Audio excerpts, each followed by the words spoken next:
First time using this Crucible. It's too big to fit anything in, so you gotta like chop it up to fit it in. So see what happens here.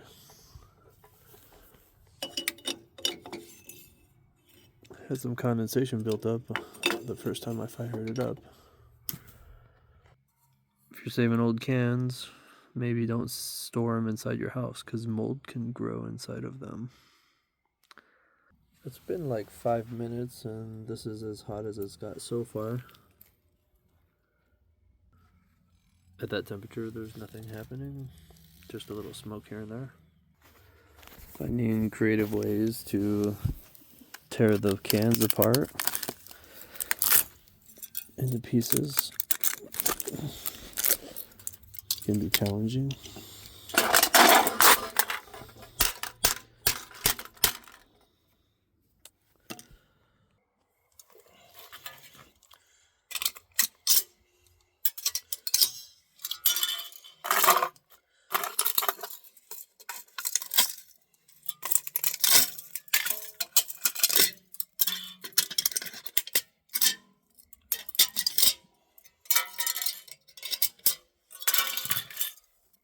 I'm gonna shred up 10 cans and put them in there.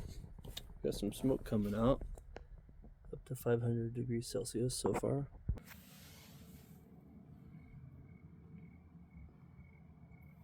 Here's the rating for copper, aluminum, gold, and silver, the temperatures that it needs to melt at.